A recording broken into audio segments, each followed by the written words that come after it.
안녕하셨습니까? 박형철의 노화방주 방송을 시작하겠습니다. 우리의 대화 중에는 이런 말을 할 때가 있습니다. 하나님의 섭리인 것 같아. 하나님의 섭리로 우리가 맞는 것 같아. 이런 말을 합니다. 하나님의 섭리가 무엇입니까? 웨스트민스터 소결이 제11문에서는 하나님의 섭리는 무엇입니까? 라고 질문을 던집니다. 그리고 거기에 대한 답변으로 하나님의 섭리 사역은 그분의 피조물과 그 모든 활동들을 가장 거룩하고 지혜롭고 능력 있게 하나님께서 보존하시며 다스리는 것입니다. 라고 잘 정리해 놓고 있습니다. 예를 든다면 이런 것입니다.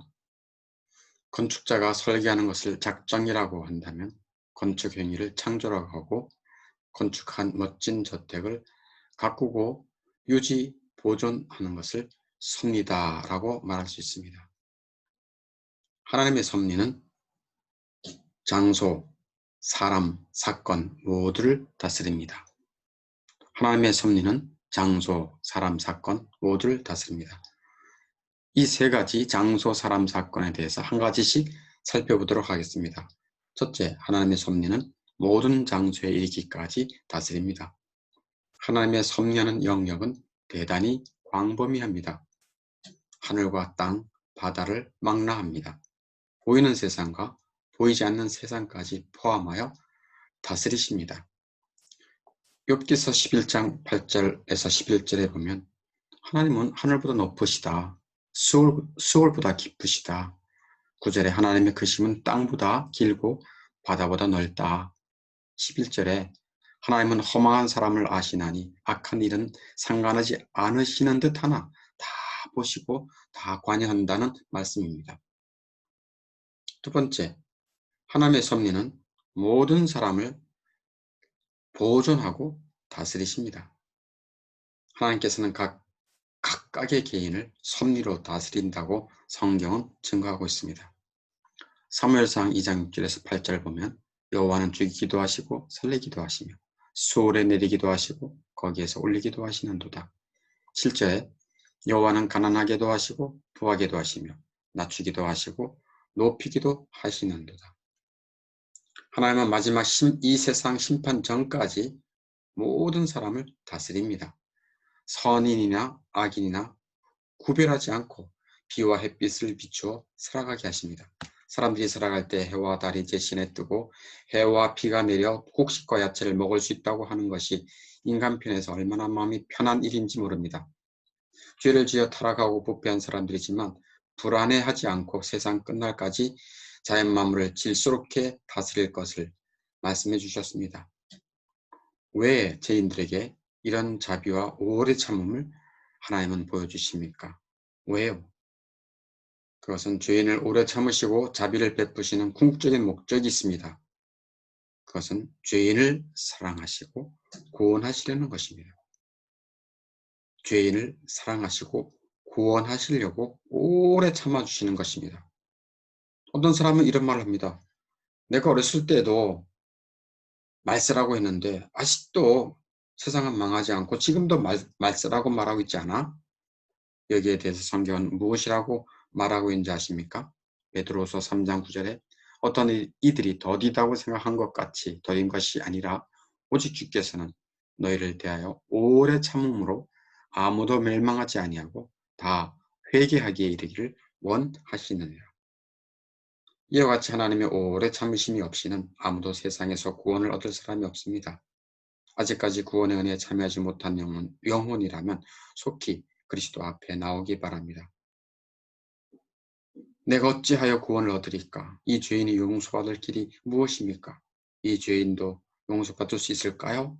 하면서 그리스도를 찾기 바랍니다. 기도 시간에 부르짖기 바랍니다. 말씀 듣는 시간에 성령의 감화와 회개를 구하기 바랍니다. 하나님의 섭리는 모든 사람을 보존하고 다스리는데 특별히 구원 백성에게는 특별한 방식으로 우대해 주십니다. 하나님은 자기 백성을 일일이 보살펴 주십니다. 마치 세상에 그 한 사람밖에 없는 것처럼 보호해 주시고 보살펴 주십니다. 어떻게 해요? 시편 33편 18절 19절에 보면 여호와는 그를 경외하는 자 곧 그의 인자하심을 바라는 자를 살피사 그의 영혼을 사망에서 건지시며 그들이 굶주릴 때 그들을 살리시는도다. 구약시대의 선지자 엘리야가 있었습니다. 그 엘리야를 보살펴 주셨던 하나님의 섭리를 보십시오. 까마귀는 자기 새끼도 거의 먹이려 들지 않습니다. 그런 무린정한 까마귀가 하나님의 섭리에 의해 선지자에게 먹을 것을 풀어다 주었습니다. 참 신비한 일이죠. 처녀 마리아는 예수 아기를 낳았지만 그녀는 매우 가난했습니다. 아기 목숨이 위태로워서 애굽으로 내려가라는 천사의 경고를 받았을 때 여행할 충분한 경비가 없었습니다. 그러나 하나님이 앞서서 그에게 어떻게 경비를 공급해 주셨는지 보십시오. 하나님은 섭리로서 동방으로부터 박사들을 보내셨는데 그들은 황금과 값비싼 몰약과 유향을 그리스도께 바쳤던 것입니다. 그래서 마리아는 애굽으로 내려갈 때 여비를 충분히 지불할 수 있었던 것입니다. 그런데 이 세상을 보면 부조리한 일들, 이해할 수 없는 일들이 있습니다. 하나님의 섭리가 있다면, 하나님이 다스린다면 왜 이런 부조리한 일들, 이해할 수 없는 일들, 악한 일들이 있을까? 어떤 일입니까? 악한 자의 형통입니다. 분명히 악한 일이고 옳지 않은 일을 하는데도 형통한 것을 봅니다. 또 주의 백성이 고난과 핍박을 받는 것입니다. 악인이 돈을 잘 벌고 권력의 자리에 쉽게 장악하는 것을 봅니다. 하나님은 그의 섭리 가운데 악한 자가 높아지는 것을 좋아합니다. 이것은 악한 자들이 본의 아니게 하나님께 뭔가 봉사할 수 있게 하기 위한 것입니다. 이사야서 10장 5절에 보면 아수르 사람은 화 있을진저 그는 내 진노의 막대기요 그 손의 몽둥이는 내 분노라. 아수르 제국을 높여 막강한 힘과 권세를 준 것은 타락한 이스라엘을 때려부시기 위한 것이었습니다. 하나님은 때로는 당신의 교회를 보호하기 위해 악인들을 사용합니다. 또한 하나님은 때로 당신의 교회를 단련하고 정결하게 하기 위해서 악인들을 사용하십니다. 어거스틴이 말한 것과 같이 우리는 악인에게 신세를 지고 있으니 곧 그들은 본의 아니게 우리에게 선을 베푸는 셈이다 라고 말합니다. 마치 곡식은 껍질을 벗기 위해 돌이킬 신세를 집니다. 그런 것처럼 하나님의 백성은 그들의 은혜를 빛나게 하고 단련하기 위해 악인들의 신세를 지게 되는 것입니다. 그리고 주의 백성이 때때로 고통당하고 어려움을 겪지 않는다면 어떻게 그들의 믿음과 인내를 보일 수 있겠습니까? 자기 백성이 성공으로 마음이 교만해지는 것보다 실패로 마음이 겸손해지는 것이 복되다는 것을 하나님은 아십니다. 사실 고통 자체는 즐겁지 않고 슬프고 괴롭지만 하나님은 자기 백성들에게 그 고통과 고난을 통해 유익하게 바꾸어 주십니다. 가난은 그들의 죄를 강하게 제압합니다. 고난은 그들을 천국을 위해 준비하게 해줄 것입니다.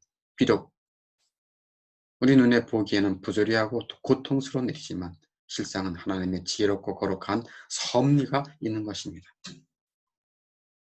세 번째로 하나님의 섭리는 모든 사건을 다스립니다. 하나님의 섭리는 장소, 사람, 사건 모두를 다스리는데 지금은 셋째, 하나님의 섭리는 모든 사건을 다스린다는 것을 살펴보겠습니다. 세상에서 일어나는 그 어떤 일도 하나님의 섭리 아래서 피할 수 없습니다. 어떤 일이요? 예를 들어 사람이 높은 명예를 얻는 일요. 시편 75편 7절에 보면 오직 하나님이 이를 낮추시고 저를 높이시느니라. 사람이 높아지는 것, 낮아지는 것, 하나님께서 다스린다는 것입니다. 페르시아 왕 앞에 나온 모든 처녀들 가운데 유독 에스더가 왕의 사랑을 입은 것도 하나님의 섭리에 의한 것이었습니다. 왜냐하면 에스더를 통해 하나님은 멸망할 운명에 있었던 유대 민족을 구원하셨기 때문입니다. 또한 우리는 현실적으로 볼 때 세상의 정치와 나라들은 사람들의 곤모술수로 하는 것인 양 생각되어집니다. 하지만 성경은 하나님이 인간 나라를 다스린다고 선언하십니다. 다니엘서 2장 21절에 하나님은 때와 계절을 바꾸시며 왕들을 폐하시고 왕들을 세우신다. 이렇게 하나님은 장소와 사람과 사건을 다 섭리하십니다. 그렇다면 우리는 하나님의 섭리에 대해 어떻게 해야 하겠습니까? 첫째, 하나님의 섭리를 감사하고 찬양하라. 둘째, 하나님의 섭리가 주의 백성에게는 합력해서 마침내 선을 이룬다는 것을 믿으라. 이 두 가지를 말씀합니다. 첫째는 하나님의 섭리를 감사하고 찬양해야 합니다. 하나님의 섭리는 인간이 숨쉬고 먹고 살아갈 수 있는 자연 만물을 유지, 보존시키고 계십니다. 하나님의 섭리 덕분에 우리는 생명이 유지되고 있는 것입니다. 바다가 먹거리를, 땅이 양식을 주고 산의 물이 솟아나게 해서 새들과 육축과 사람이 마실 수 있도록 하신 자비로우신 하나님의 섭리를 감사하고 찬양해야 마땅합니다.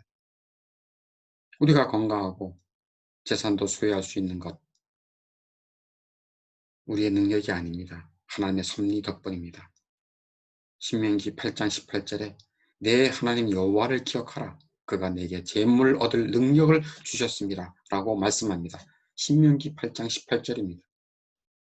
또한 특별히 대한민국에 태어난 것은 기적적인 섭리가 아닙니까? 당신이 아프리카나 북한 또는 잘못된 진리가 가득한 이슬람 땅에 태어났다면 어떻게 되었을까요? 진리와 복음을 자유롭게 들을 수 없었을 것입니다. 그런데 대한민국에 태어나서 진리와 복음을 자유롭게 들을 수 있는 곳에 있으니 감사한 마음으로 전심전력 진리와 하나님을 아는 일에 힘써야 될 것입니다. 구원의 기회가 활짝 열린 나라에서 진리를 받지 아니하고 거절한 배역과 교만은 더 큰 형벌을 면치 못할 것임을 기억해야 합니다.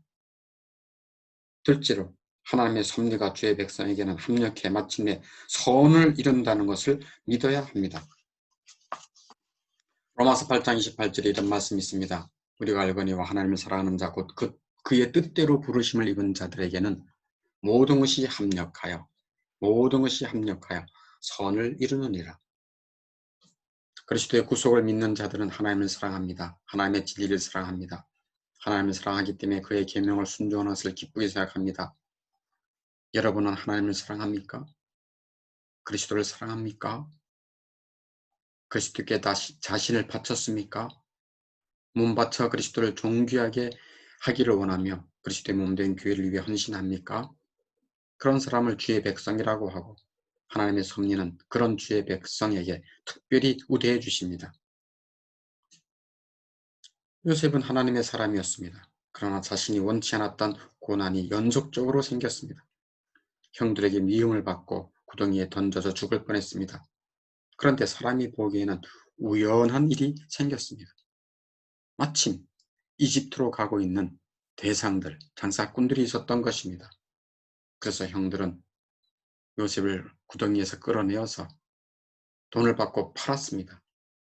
그래서 요셉은 애굽의 종으로 팔려갔습니다. 우리는 요셉의 마음 상태를 다 알 수 없습니다. 그러나 요셉은 보디발 집에서 아주 성실하게 일했습니다. 거기서 살면서 하나님 앞에 범죄하기를 두려워했습니다. 보디발 아내가 유혹했을 때 내가 하나님 앞에서 어떻게 악을 행하리요 하며 도망쳤습니다. 그 일로 인해 억울하게 감옥에 갇혔을 때도 성실하게 자기 일을 했습니다.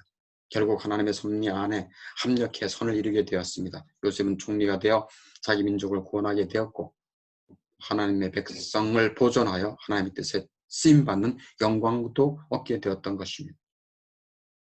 그러므로 하나님을 사랑하는 자들은 고난과 형통 모든 것을 합력해 선을 이루시는 하나님을 믿어야 합니다. 이것이 하나님의 섭리를 믿는 주의 백성의 태도입니다.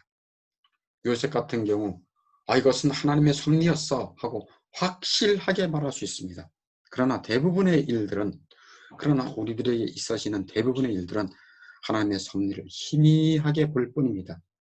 그러므로 함부로 또 성급하게 이것은 하나님의 섭리야 라고 말해서는 안 됩니다.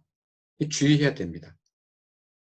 이 땅에서 펼쳐지는 수많은 일들, 질병, 실패, 손해, 고난, 시련, 가난, 전쟁 등 이 모든 것들은 영혼 구원에 어떻게 공헌했는지 천국에 올라가 보아야 완전한 전무가 드러날 것이기 때문입니다.